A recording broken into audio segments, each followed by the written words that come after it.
Hi everyone, let's talk about Aew Collision from July 30th, which the Mortar Machine Guns came back to AEW. They're here full time, baby. The Mortar Machine Guns. Yes, yes, yes. TNA guys. Legends. TNA tag team legends, in my opinion. You disagree with me or agree with me, but they are, in my opinion.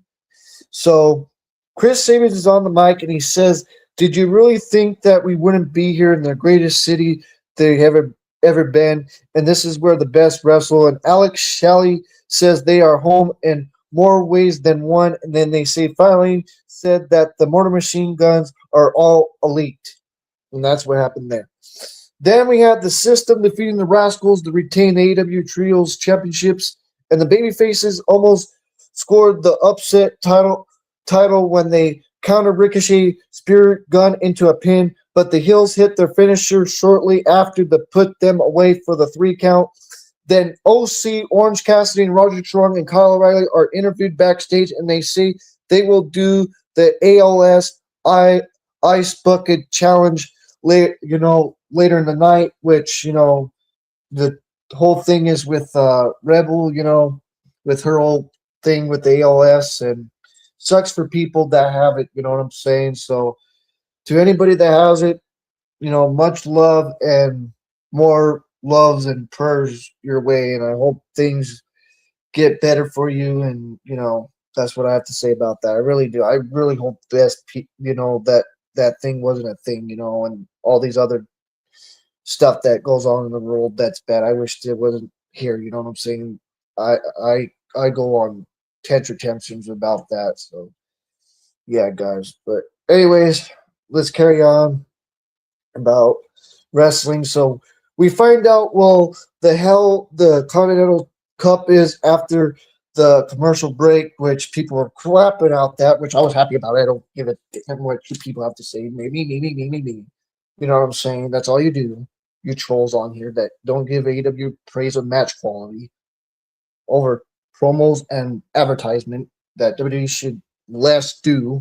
But, you know, but it is what it is, with Raw and SmackDown. But this is Collision. Carry on to good stuff again. So, yeah, so we find out what the Continental Cup is, and Tony Giovanni gives the details on the Continental Cup, which is a 16-man elimination tournament with great matches and all friends under national rules, and the action begins this coming week, which we've seen, guys, which I'll talk about that with Claudio and Ace. Oh my goodness, that was a good match to open Collision in Colorado Springs, man, my home state. So yeah. But the winners of the Cup will also win the Continental Championship, and that happens at Wembley Stadium at All In August 30th, and Nigel McGuinness throws his name in the hat. Then we had Tommaso Ciampa defeating Nick Kronstrom, which this match, Tommaso Ciampa quickly destroyed his chump for the easy win. That's what happened there. Not my cup of tea, but good for Ciampa for the win. Then we had Hangman Adam Page is backstage for a promo, and Brody King and Bandito thank him for his help at Dynamite the last night, which this was a special episode, which was on a Thursday. So if you're wondering, guys. So yes, I'll repeat it again. Brody King and Bandito thank him for his help on Dynamite last night, which, like I said, it was a special episode from this one. And now that Page couldn't challenge for the AEW World title ever again, he would love to join force with them to win the AEW Trios Championships at Grand Slam Mexico, which they did, guys, which we'll talk about that later, which I thought that show was an excellent show in Mexico, in my opinion. I thought it was an excellent show, even though, and Bandito persists that they called their team the good, the bad, and the ugly. And Brody King asked which one of the ugly one, and Hangman and Bandito give him their silence answer by leaving the interview. Then we had Hasuki and the Brawling Birds defeating Athena and Billy Starks and DeMonte, which this was a fun trios match in my opinion, which, that's the thumbnail to this video. So yeah, guys, and a trios match.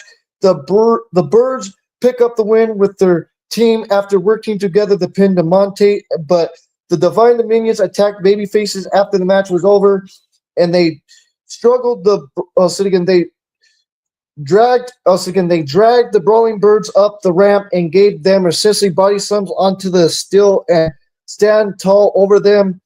Then Ricochet and Gigs of Agony respond to Hangman Adam Page's challenge for the AEW World Trios titles at Grand Slam Mexico after they accept the challenge. And Jay Legal says he will crush Commander next, later in the night. Which, that didn't happen, which we'll talk about that here. So yeah, Jay Legal says he will crush Commander tonight. And then the Conjuration are out in the arena to do the AOS Ice Bucket Challenge, and Rhino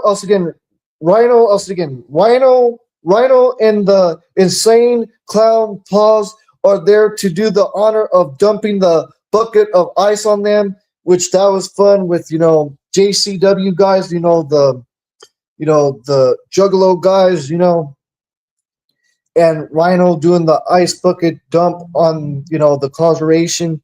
And the crowd chant for Rebel as the commentators promote the September 9th episode to do the whole thing for the cause of AOS and Rebel Heart episode of Dynamite on September 9th. Can't wait for it, guys. Put your thoughts on that with Rebel and the AOS thing. Put your thoughts on that as well. I think that's going to be a great show. Great showcase. They're going to do a good tribute. I think they're going to do an amazing tribute for Red Bull and her cause for the AOS. So then we had Juice Robinson and Ace Austin and the Guns defeating Jon Moxley and Claudio Castagnoli and Pac and Wheeler Yuta, which I thought this was a good match in my opinion. Let's talk about this 8-man tag. I love the match in my opinion. Let's put my thoughts on the side of that. Then we had an 8-man tag match after, and Juice Robinson scores the upset win, and the Dogs storm the ring to attack the Bang Bang Gang, but then brought out the Murder Machine Guns to chase off the heels with steel chairs, and the Guns then lay out the Dogs with their finisher, and that's what happened there. Then Ciampa cuts a backstage promo about surviving his match with Chris Jericho at Redemption, and Ciampa is the man who will face Andrade next week at Grand Slam Mexico, which he did with Commander in that 3-way, and Andrade won that, which we'll talk about that later as well.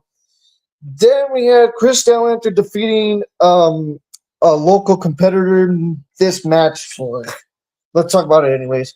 Statlander wins very quickly, then challenges the CMLL Women's World Champion Pierce Stephanie to a match at Grand Slam Mexico, which, Pierce Stephanie won, which we'll talk about that whole case later. Then Speedball Mike Bailey and the AEW International Champion Kyle Fletcher across paths backstage, and things get involved after some trash talk, and the brawl makes it way to the ring, and Bailey sends Fletcher packaging, but the belt was left behind in the ring, and Speedball Mike Bailey holds it up while Kyle Fletcher is unraid onto the outside. Then on behalf of Okada and Inchishiro, the TNT champion Kevin Knight issued a trios open challenge to any former world champions. Then Commander defeated Jay Legal. Good showcase of Commander. Love Commander, man. Love all those dives that he does every week. Man. Tony Giovanni says Commander shocked the world with this incredible win, and Commander now joins Andrade and Tommaso Ciampa in the match, which already talked about real quick. And then the commentators also announced that the Grand Slam Mexico will feature an 8-man tag match of the Bucks and Adam Copeland and Christian Cage fences Moxley and the Riders, which Moxley and the Riders won that match. Then we had in the card included Mystico and Jericho and Darby Allin fences Okada and Kevin Knight and Inchishiro, which the babyfaces won. Mystico and Jericho and Darby Allin.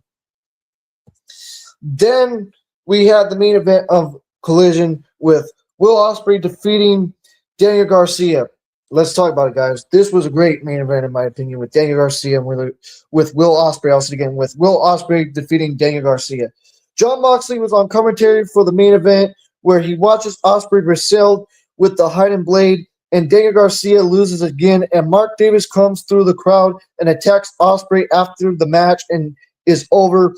And they brawl into the stands, and more Don Callis family's members come out to help Mark, and who apologize Ospreay on a wooden floor. Then they throw Will back into the ring. They throw Will back into the ring for a 3-on-1 massacre with a chair. But Ospreay fights the chair out of their grips and sends them running away.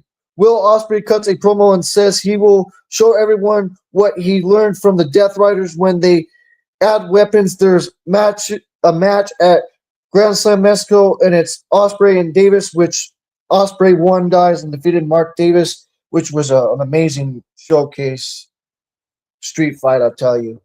It was so brutal. It was just so brutal. But anyways, we'll talk about that in the next video or so. But yeah, guys, I gave this collision a 7.5. I gave this collision a 7.5. It was a good show. I enjoyed it, but I gave it a 7.5. So yes, guys, don't forget to like the video, subscribe to the channel, hit those notification bells as always, guys. And this is CJD 2006. And peace out and take care and much love.